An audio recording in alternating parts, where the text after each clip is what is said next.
Hola, en este video les voy a hablar de los principales sistemas del cuerpo humano, entendiendo por ellos el sistema cardiovascular, el sistema digestivo, el sistema respiratorio y el sistema urinario. La idea es poder integrar la función de todos estos sistemas para poder comprender cuáles son las bases de nuestro metabolismo. Y si bien el esquema tiene varias imprecisiones, la ventaja es que muestra cómo funciona todo esto a nivel anatómico, digamos a nivel de cuerpo completo, pero también tiene algunos detalles que nos hace apreciar la histología, cómo funcionan las células y cuáles son las principales moléculas involucradas en estos procesos. O sea, nos sirve un poco de repaso también para ver los niveles de organización de la materia. A la izquierda tenemos la simbología, me iré refiriendo a ella y también iré ampliando algunas partes del esquema para poder verlo con más detalle. Voy a comenzar entonces con el sistema digestivo. El sistema digestivo lo podemos distinguir en este esquema porque si se dan cuenta hay un gran tubo central. Este tubo es el tubo digestivo, como le dice su nombre, y acá lo que muestro a la izquierda vendrían a ser lo que son las glándulas anexas al sistema digestivo y también las glándulas propias, que pueden estar, por ejemplo, en el mismo sistema digestivo, en el mismo tubo digestivo. El primer proceso que ocurre en este sistema es la ingesta del alimento. O sea, nosotros nos alimentamos y eso quiere decir que ingresamos a este tubo digestivo distintos alimentos. Y aquí estos alimentos tienen componentes moleculares, que es lo que están representados acá con estos símbolos. Este símbolo, que se ven como 3 círculos con un color verde, es lo que podemos ver aquí en la simbología como nutrientes sin digerir. Con esto me refiero a que pueden ser, por ejemplo, proteínas, carbohidratos, lípidos o incluso ácidos nucleicos que están en los alimentos. Y luego tenemos estos que los simbolicé como unos cuadrados café, que vendrían a ser la fibra alimentaria, es decir, los componentes moleculares de los alimentos que nosotros no podemos digerir.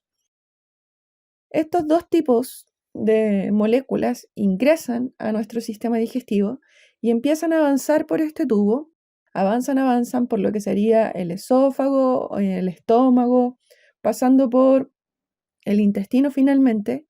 Y bueno, en el mismo estómago también se van a liberar entonces estas moléculas que, como podemos ver acá a la izquierda, representan a las enzimas digestivas. Entonces, lo que quiero representar esta parte del esquema es que aquí tenemos unas células especializadas que son secretoras, que a través de unas vesículas ellas van liberando enzimas a un conducto. Estas enzimas avanzan por el conducto y finalmente se liberan al tubo digestivo. Cuando se liberan al tubo digestivo, las enzimas actúan sobre los nutrientes que todavía no habían sido digeridos. Y como la mayoría de estos nutrientes son polímeros, entendiendo por ello a las proteínas y a los hidratos de carbono y también incluso a los ácidos nucleicos, van a estar formados por muchas unidades repetidas. Aquí lo puse como 3, pero en realidad incluso los lípidos que no son llamados polímeros, que tienen al menos 4 componentes repetidos, hasta las proteínas que en promedio tienen 370 unidades o aminoácidos, en el caso de lo que nosotros ingerimos.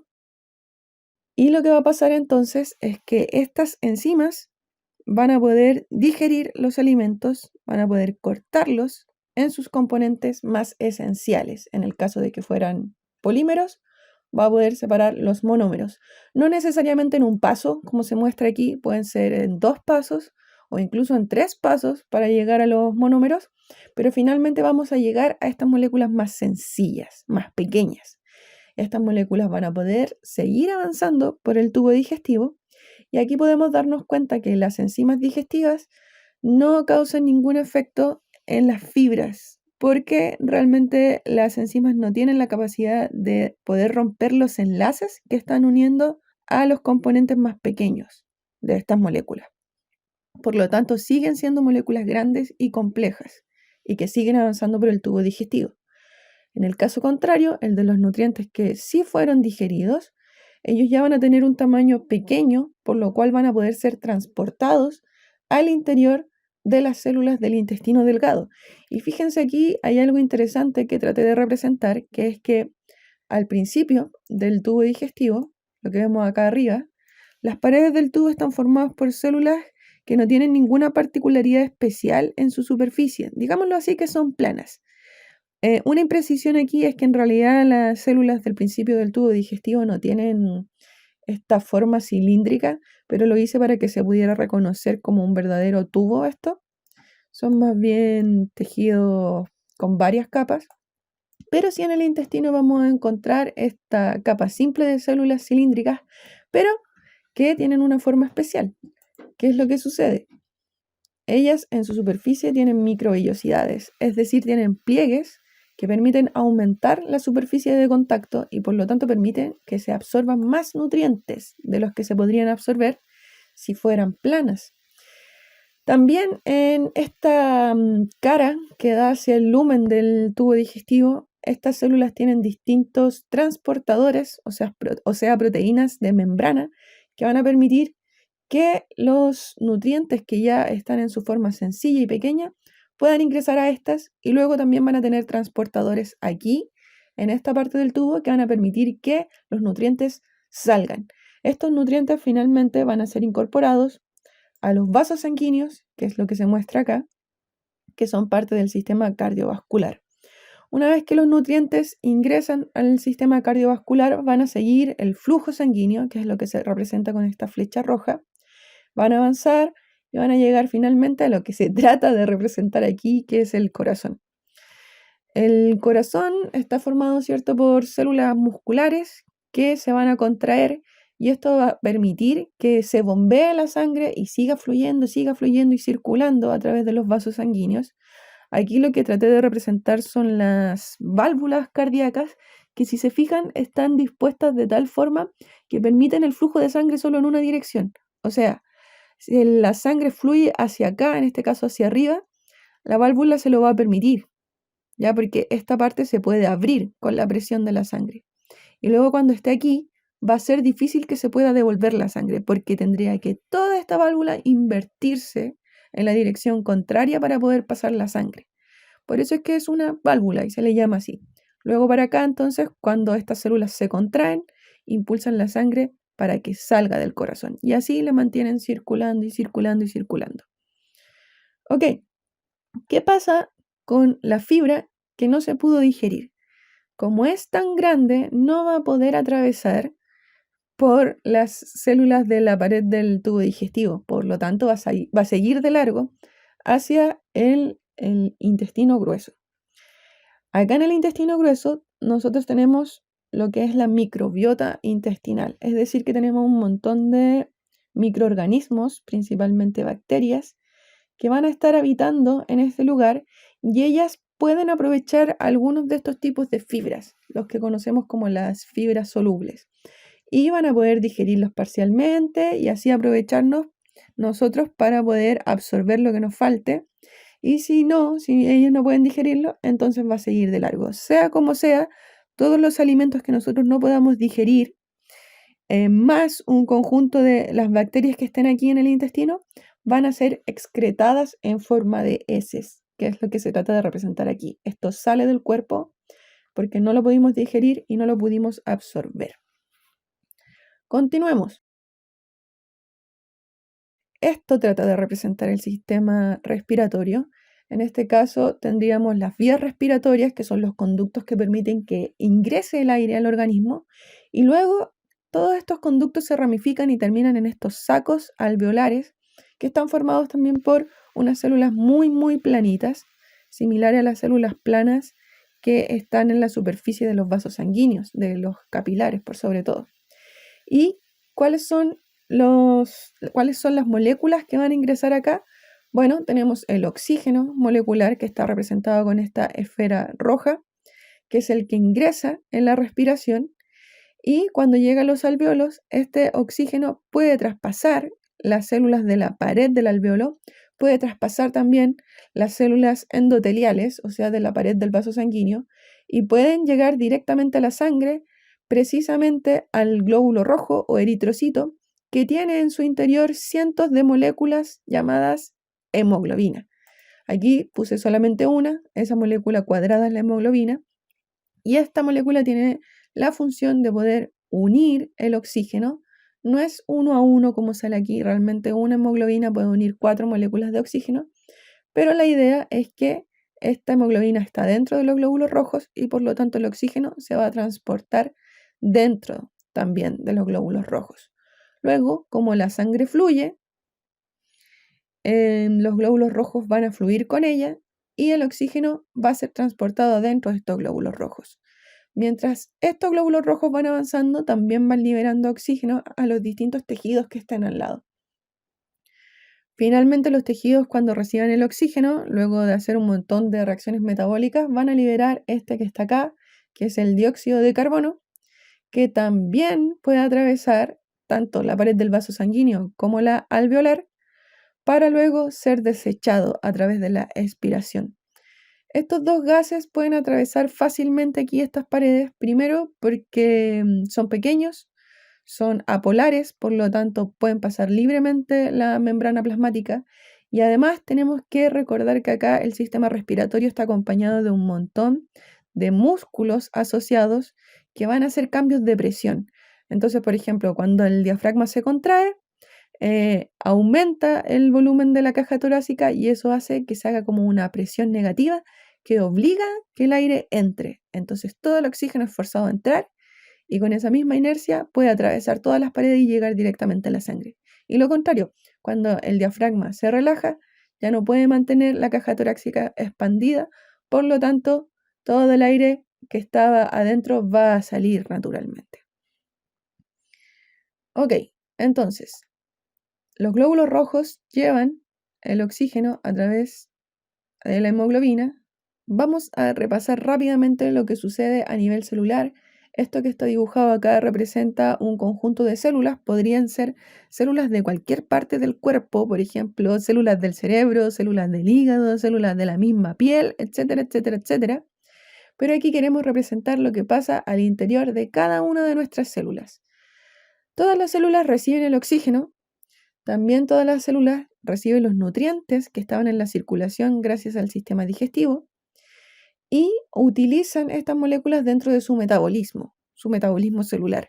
Entendemos entonces aquí que ocurren un montón de reacciones químicas y también que estos nutrientes son de distintos tipos, ¿cierto? Pueden ser glucosa, pueden ser aminoácidos, pueden ser nucleótidos, etc. Y ellos entre sí pueden hacer múltiples reacciones químicas, pero aquí me gustaría a mí destacar que, de hecho, si este nutriente es la glucosa y este otro el oxígeno, estos nutrientes se van a la mitocondria, pueden participar en el proceso de respiración celular y generar una molécula muy famosa que es el ATP. Esto de acá representa el ATP. Y que el ATP es la moneda de intercambio energético de nuestro metabolismo, por lo tanto, esta puede volver a ingresar a las rutas metabólicas y facilitar un montón de otras reacciones químicas que van a sustentar este metabolismo.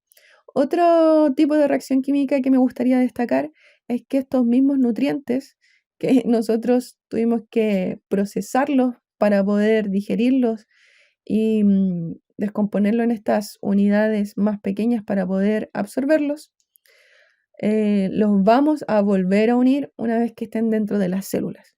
O sea, aquí hay un ciclo constante. Y lo otro es que, bueno, producto de la respiración celular se forma el dióxido de carbono dentro de la célula, que va a ser un desecho.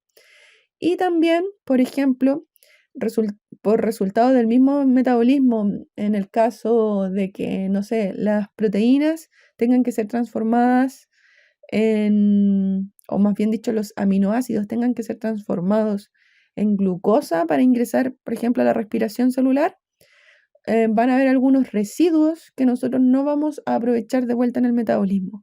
Es el caso de los desechos metabólicos que vamos a tener que excretar también, que la mayoría de ellos son los famosos compuestos nitrogenados, porque como vienen de la proteína, tienen nitrógeno que no es ocupado cuando estos aminoácidos se transforman en glucosa. La glucosa no tiene nitrógeno, por lo tanto sobra.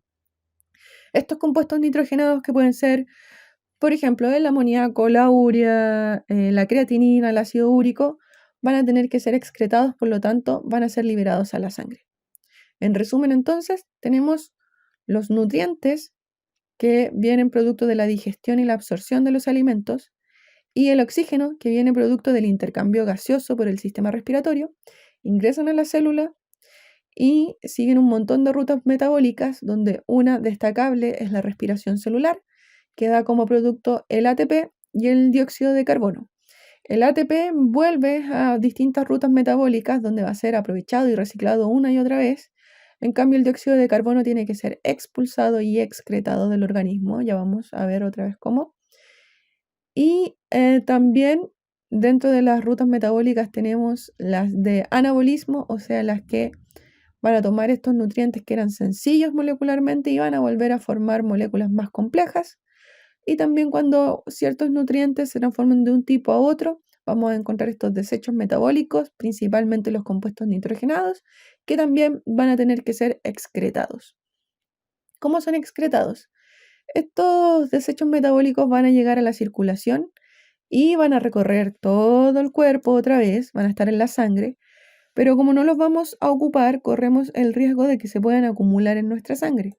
En el fondo, cualquier molécula que se acumule en exceso en nuestro cuerpo puede llegar a ser tóxica, entonces nosotros necesitamos eliminarlos.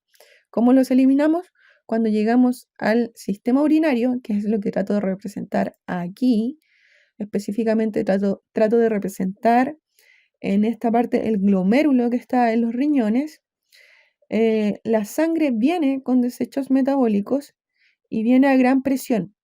¿Qué es lo que va a pasar acá? Que las moléculas pequeñas que están disueltas en el plasma, como por ejemplo los desechos metabólicos, pero también los nutrientes que ya fueron digeridos, van a pasar de largo aquí por esta barrera de filtración glomerular. Van a atravesar por entre medio de las células endoteliales. Aquí no lo dibujé, pero estas células endoteliales, también tienen unos agujeros que permiten que pasen. Van a atravesar esta parte de aquí y luego van a pasar por entre medio de estas células que se llaman podocitos, que están en el glomérulo, y van a quedar en este espacio. Van a avanzar por este espacio que todavía está en el riñón, específicamente dentro de los nefrones, y lo que va a pasar acá es que en los tubos del nefrón nosotros nuevamente vamos a encontrar células que tienen la capacidad de absorber nutrientes, porque tienen transportadores especiales para ellos en sus membranas y también tienen microvellosidades. Entonces, los nutrientes que nosotros no queremos desechar, porque todavía podemos utilizarlos en nuestro metabolismo, van a ser absorbidos de vuelta a la sangre, o en otras palabras, van a ser reabsorbidos y van a volver a la circulación. En cambio, los desechos que nosotros no queremos que se acumulen van a pasar de largo porque no van a tener estos receptores que los recuperan. Y finalmente todos estos desechos y una buena cantidad de agua van a formar la excreción de lo que es la orina. Entonces aquí estos desechos se van a excretar a través de la orina. Y eso sería en general cómo se integran estos 4 sistemas del cuerpo y también qué relación tienen con el metabolismo celular, que a fin de cuentas es el que determina nuestro metabolismo corporal. De ahora en adelante, entonces, cuando se pregunten ustedes por qué tenemos que comer o por qué tenemos que respirar, tienen que recordar que son un montón de moléculas que nosotros vamos a necesitar incorporar a todas nuestras células para que ellas puedan desarrollar su metabolismo. Y que el metabolismo es, sin lugar a dudas, una de las características exclusivas de los seres vivos, o sea, que nos permiten a nosotros decir que estamos vivos. Muchas gracias por ver el video y nos vemos en la próxima.